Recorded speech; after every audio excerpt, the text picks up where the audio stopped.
আসসালামু আলাইকুম। সবাই কেমন আছেন? আশা করছি সবাই ভালো আছেন। আমরাও আল্লাহর রহমতে ভালো আছি। মিনারা সিদ্দিকী ব্লগে আপনাদের সবাইকে স্বাগতম জানিয়ে আজকের ভিডিওটা শুরু করলাম। আমার কিউট বাচ্চা রাগ করে নিচে বসে আছে, তাই তার ভাই বোনেরা মিলে তার রাগ ভাঙাইতেছে। আর এদিকে আমার ছেলে রেডি হয়ে বসে আছে, নামাজ পড়তে যাবে। এটা শুক্রবারের ভিডিও। তারপরে তো জোনায়েদের বাবা তার কিউট বেবির সাথে কথা বলতেছে। এখন আমরা সবাই মিলে একসাথে নাস্তা খেয়ে নিব। এই তো আজকে সকাল তো না, ঘুম থেকে উঠছি, তাই সকাল বললাম। এটা হয়েছে দুপুর 12:30টার বেশি বেজে গেছে। এখানে এখন পুরি, সিঙ্গারা, তারপর কলা, সেমাই, এগুলো দিয়ে আমরা সবাই মিলে একসাথে এখন নাস্তাটা খেয়ে নিতেছি। আর আমার কিউট বাচ্চা শুধু রাগই করে, বারে বারে রাগ করে, আর তার রাগ ভাঙানো লাগে। আর আমার মহারানী বসে বসে নাস্তা খাইতেছে। এদিকে মা রান্না বান্না সব করে ফেলাইছে, ডাল রান্না করছে, তারপরে গরুর মাংস রান্না করছে তসিবের মা, মশরা ভাজি, তারপরে গরুর মাংস তরকারি এগুলো দিয়ে গেছে। পাট শাক ভাজি করছে মা। আর এই তো মা এখন থালা বাসনগুলো ধুয়ে নিতেছে। আজকে আমি কোনো রান্না বান্না কিছুই করি নাই। ভিডিওটা ভালো লাগলে একটি লাইক দিয়ে দেখার অনুরোধ রইল। এই তো আমার মহারানী এখন ঘরটা গুছিয়ে ফেলাইছে, বেডশিট চেঞ্জ করছে দোনো রুমের।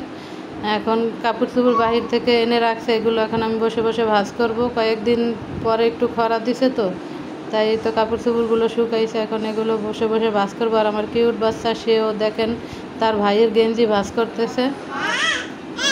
এত ভাঁজ করা হয়েছে, এখন এগুলো সব ওয়ারড্রপে রেখে দিব।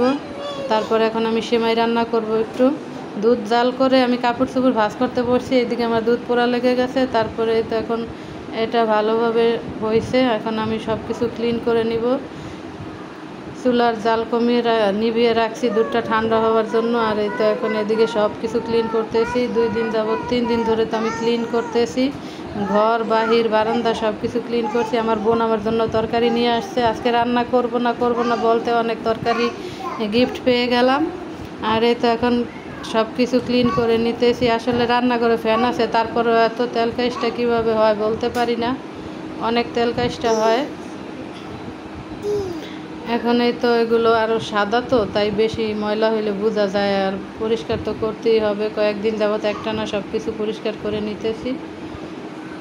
এখন র্যাকটা পরিষ্কার করে নিব, একটু ধুলা পড়ছে। তারপরে তেল কাজটা আমি কিন্তু এই ন্যাকড়াটা বারে বারে ধুয়ে, হুইল পাউডারে ধুয়ে তারপরে তো মুছি সব কিছু। এটা একটু নরম, এটা দিয়ে মুছতে ভালো লাগে। আলু পেঁয়াজের ঝুড়িটাও ময়লা হয়েছে অনেক। 2 দিন না মুছলেই মনে হয় অনেক ময়লা হয়ে যায়। তারপরে সব কিছু মোছামাছি করে নিতেছি। এই তো এখন একটু সুন্দর লাগতেছে, ক্লিন ক্লিন লাগতেছে। তারপরে দুধটা ঠান্ডা হয়েছে, এখন সেমাইতে ঢেলে দিব। এভাবে আমি সেমাই রান্না করি। গরম দুধে দিলে গলে যায়, সেমাই খাইতে ভালো লাগে না। এভাবে ঠান্ডা করে দুধে দিলে তারপরে গলে না। এখন আমি চুলাটা পরিষ্কার করে নিব। আমার চুলাটা তো অনেক পুরানো, তাই মনে হয় ময়লা। আসলে এটা আমরা প্রতিদিন ক্লিন করে ফেলাই।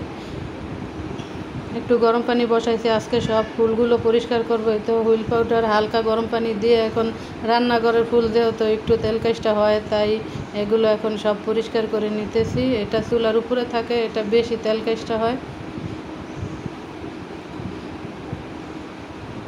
ভিডিওটা ভালো লাগলে লাইক কমেন্ট শেয়ার করে আমার চ্যানেলটাকে সাবস্ক্রাইব করে আমার পাশে থাকবেন। আর প্রতিদিনই আমি এই কথাটা বলি, কারণ অনেক নতুন আপু ভাইয়ারা জয়েন্ট হন। আর যারা পুরনো আছেন তারা তো সবসময় আমার পাশে আছেন এবং থাকবেন। সবাইকে অসংখ্য ধন্যবাদ। আর নতুন যারা আছেন প্লিজ চ্যানেলটা সাবস্ক্রাইব করে দেন। আমি কিন্তু আপনাদের সবার ভিডিও দেখি, অবশ্যই একটি লাইক দিয়ে ভিডিও দেখবেন আর একটি কমেন্ট করবেন। কমেন্টের মাধ্যমে আমি আপনাদের ভিডিও দেখব। আর গঠনমূলক কমেন্ট করবেন। সাবস্ক্রাইব করে কেউ সাবস্ক্রাইব তুলে নেবেন না। ইদানিং দেখি সাবস্ক্রাইব করে আবার অনেকে তুলে নেন। একটু ধৈর্য ধরেন, ধৈর্য ধরার পরেই তো আমি আপনাদের চ্যানেলে যাব। অবশ্যই আর একটু সময় দিতে হবে। ইউটিউবের রুলস তো মানতেই হবে সবাইকে। সাথে সাথে গেলে আপনারও ক্ষতি, আমারও ক্ষতি। অবশ্যই বুঝে শুনে সাবস্ক্রাইব করবেন, যাতে তুলে না ফেলেন। আর যার ধৈর্য নাই সে আর করার প্রয়োজন নেই তার। এখন সবগুলো ফুল আমি গরম পানি দিয়ে হুইল পাউডার দিয়ে ধুয়ে নিতেছি। অনেক আপুরা আমাকে অনেক সুন্দর সুন্দর কমেন্ট করেন। আপনাদের কমেন্ট পড়ে আমার অনেক ভালো লাগে, ভিডিও বানানোর উৎসাহ বেড়ে যায় আমার। আর ইদানিং একটু ভিউটা কম হইতেছে, ওয়াচ টাইমটাও আমার বাড়তেছে না। প্লিজ একটু ওয়াচ টাইমটা বাড়িয়ে দেন, স্কিপ না করে পুরো ভিডিওটা দেখবেন। আমি কিন্তু কেউর ভিডিও স্কিপ করে দেখি না, সবার ভিডিও আমি ফুল ওয়াচ করে দেই। আমি 2টা দেখি আর 5টা দেখি, ফুল ওয়াচ করে দেই। আমি এত ভিডিও দেখি না, অতিরিক্ত দেখে যে গিয়ে লাইক কমেন্ট করে চলে আসবো সেটা করি না। আমি সবার ভিডিও অনেকক্ষণ ধৈর্য লাগিয়ে তারপরে দেখি। আর আমার কাছে আমার হাতে অফুরন্ত সময় থাকে, 2টা 3টা মোবাইল থাকে। কারণ আমি তো সন্ধ্যার পরে কোনো কাজ করি না, আমি বসে বসে মোবাইলে আপুদের ভিডিও দেখি, ভাইয়াদের ভিডিও দেখি, আপনাদেরকে সময় দেই, সবার ভিডিও দেখি। যারা সাবস্ক্রাইব না করেন আমি তাদের ভিডিও দেখি। দেখা যায় আমি 10টা সাবস্ক্রাইব করলে আমার একটা সাবস্ক্রাইব ব্যাক আসে, 9টাই আসে না। তারপর আমি অনেক খুশি, আলহামদুলিল্লাহ। আপনারা যে শুরু থেকে শেষ পর্যন্ত এই পর্যন্ত আসছেন, আমার সাথে পথ চলতেছেন, আপনাদের সবাইকে অসংখ্য ধন্যবাদ। যারা যারা আমার পাশে আছেন অবশ্যই থাকবেন, ইনশাল্লাহ আমি আপনাদের পাশে থাকব। কথা বলতে বলতে পুরো রান্নাঘরটা আমার ক্লিন করা হয়ে গেছে। এখন আমার কাছে খুবই সুন্দর লাগতেছে, একটু রিফ্রেশ লাগতেছে। কারণ রান্নাঘর পরিষ্কার না হইলে আর বিছানা পরিষ্কার না হইলে মনে হয় কোনো কাজই হয় নাই।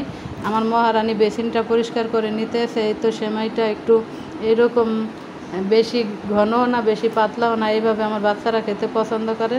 এখন আমার ছেলেকে সিঙ্গারা পুরি দিয়ে দিলাম, সস দিয়ে সে এটা খাইতেছে। আর নামাজ পড়ে এসে এখন মোবাইল দেখতেছে। আর মাছগুলোকে একটু খাবার দিয়ে দিলাম। এখন তার বাবা নামাজ পড়ে এসে তারপরে পাখিটার সাথে অনেক কথা বলল। কথাগুলো তো আমি আর বাহির থেকে শুনছি, কিন্তু ক্যামেরা আনতে আনতে তার কথা বন্ধ হয়ে গেছে। আর এখন সে পাখি পরিষ্কার করবে আর আমরা সবাই একসাথে বসে খাবো। তসিফের মার এই মশলা ভাজিটা অনেক মজা হয়েছে, অনেক বছর পর খাইলাম। এটাকে আপনারা কি বলেন আমি জানি না, কলার ফুল, এটা আমরা তো মুসরাই বলি। আর গরুর মাংস রান্নাটাও অনেক মজা হয়েছে। আজকে গিফটের জিনিস পেয়ে অনেক খুশি হয়ে গেলাম, কারণ আজকে রান্না বান্না করার কোনো চিন্তা ছিল না। রিজিকের মালিক আল্লাহ, অবশ্যই যেটা রিজিকে রাখছে সেটাতে আলহামদুলিল্লাহ। এখন আমার ছেলেকে খাবার দিয়ে দিলাম, সে তো সেমাই খাইতেছে। আর জিজ্ঞেস করলাম বাবা কেমন হয়েছে, বলে মজা হয়েছে। বেশি একটা ভাব নিয়ে সে কথাটা বলল। আর আমার কিউট বাচ্চা এখন বসে বসে লেখাপড়া করতেছে। সে তো সবসময় পড়ালেখার উপরে থাকে। মনে করেন আমার মহারানী যখন পড়তে বসবে তখনই তার পড়তে বসতে হবে, তার খাতা কলম এক্সট্রা তাকে দিতে হবে। লিখতে লিখতে সে বিছানায় লিখে ফেলে, দেয়ালে লিখে ফেলে। সে অনেক বড় একজন শিক্ষিত মহিলা হতে চলছে। সবাই তার জন্য দোয়া করবেন। আমার কিউট বাচ্চা যাতে সুস্থ থাকে, ভালো থাকে। আমার ফ্যামিলির জন্য আপনারা সবাই দোয়া করবেন। আর এখন আবারও গিফটের জিনিস খেয়ে নিতেছি। তসিফের মা মিষ্টি আলু দিছে, আমার শাশুড়ি গ্রাম থেকে বাদাম পাঠাইছে, সেগুলো মা ভেজে দিল। জুনাইদের বাবাও আসছে, ভাবলাম সবাই একসাথে মিলে এটা খাই। অল্প জিনিস সবাই ভাগাভাগি করে খাইতে সবারই ভালো লাগে। জানু আপা আসছিল, সে মুখে কাপড় দিয়ে শুয়ে আছে, ক্যামেরার সামনে সে আসবে না, তাই তাকে আর নেওয়া হয় নাই। এই তো এখন আমার কিউট বাচ্চা কলা খাইতেছে আর নাচানাচি করতেছে। আজকের ভিডিওটা এইটুকুই। সবাই ভালো থাকবেন, সুস্থ থাকবেন। আল্লাহ হাফেজ।